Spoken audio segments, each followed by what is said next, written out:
আয়ুর্বেদ শাস্ত্রের পঞ্চমুখে বলা হয়েছে লোশনস্তু রসন স্বাদুগ্র গন্ধ মহৌষধম অরিষ্ট মিলেচ্ছ কন্দর্স যবনিষ্ঠ রসনক পঞ্চভীষ্য রসৈওক্তা রসেন অম্লেন বর্জিত তস্মাদ্র অসন ইত্যুক্ত দ্রব্যণাং গুণবেদিভি। আধুনিক চিকিৎসা বিজ্ঞানের জনক হিপোক্রিটাস খ্রিস্টপূর্ব 460 থেকে 370 খ্রিস্টাব্দে নিউমোনিয়া ও অন্যান্য জীবাণু সংক্রমণ, ক্যান্সার, হজমের গোলমাল, মূত্র নিঃসরণ বৃদ্ধি ও রজচক্র নিয়মিত করতে রসুনের সুপারিশ করেছিলেন। রসুনকে একসময় রাশিয়ান পেনিসিলিন বলা হতো।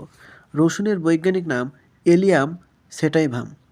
রসুনে রয়েছে অ্যালিন বা এস অ্যালাইল এল সিস্টিন সালফোঅক্সাইড নামে সালফারযুক্ত অ্যামাইনো অ্যাসিড এবং একাধিক সালফার যৌগ। রসুনে রয়েছে ভিটামিন এ, বি1, বি2, বি6 এবং ভিটামিন সি। ভিটামিন সি কিন্তু ক্যান্সার প্রতিরোধে সক্ষম। Phosphorus, sulphur, manganese, iron, potassium, selenium, copper, zinc, alpha beta carotene, bioflavonoid. রাসায়নিক উপাদানের মধ্যে রয়েছে অ্যালিসিন, ডাইথিনন্স, অ্যালিলিক সালফাইডস, মোনোটারপিন, ট্রাইটারপিন, ফেনোলোইক অ্যাসিড। রসুন থেতো করার সময় একটা জ্বালার অনুভূতি হয়।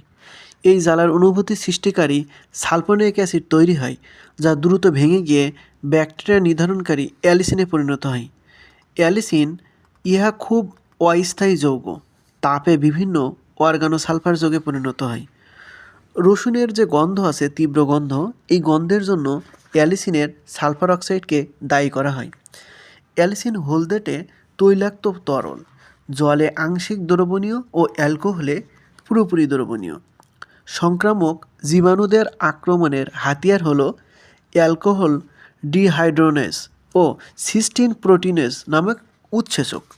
অ্যালিসিন তার মধ্যকার সালফোহাইড্রিন মূল বা থায়ালস এর সহায়তায় এই উৎসেচকগুলোকে নিষ্ক্রিয় করে জীবাণু সংক্রমণে বাধা দেয়। রসুন শরীরের ক্যাটালেজ এবং গ্লুটাথিওন পারঅক্সিডেজ নামক দুইটি অ্যান্টিঅক্সিডেন্ট উৎসেচকের মাত্রা কমিয়ে রক্তে অ্যান্টিঅক্সিডেন্ট উৎসেচক বাড়ায়। ফলে শরীরের ক্ষতিকারক ফ্রি রেডিক্যালগুলো দ্রুত নষ্ট হয়ে যায়। রসুন রক্তে ইনসুলিনের ঘনত্ব ও লিভারে গ্লাইকোজেন মজুত করার ক্ষমতা বাড়াতে পারে। রসুনের ক্যান্সার কোষ বিভাজনের নিয়ন্ত্রণ করে। রসুনের অ্যালিসিন ভেঙে গিয়ে এস অ্যালাইল সিস্টিন নামের জলদ্রাব্য রাসায়নিক তৈরি করে, যা ব্রেস্ট ক্যান্সারের কোষগুলো ধ্বংস করতে পারে। রসুনে উপস্থিত সেলেনিয়ামের কারণে রসুন অ্যান্টি টিউমার, অ্যান্টিঅক্সিডেন্ট ও অ্যান্টি ডায়াবেটিক ক্ষমতা সম্পন্ন।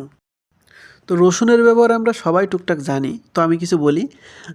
চুলকানিতে কাঁচা রসুনের সাথে নিম পাতা ভাজা অনেক উপকারী। চুল পড়া রোধে দিনে 1 কোয়া রসুন খেতে পারেন।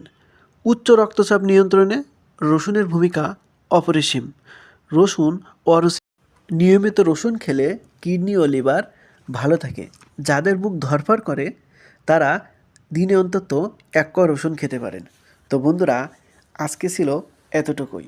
রসুন নিয়ে যত কথা জানা ছিল সব আপনাদের সাথে শেয়ার করলাম। ভিডিওটি কেমন লাগলো অবশ্যই কমেন্টে জানাবেন। আর যারা আমার চ্যানেলে নতুন তারা অবশ্যই আমার চ্যানেলটিকে সাবস্ক্রাইব করবেন।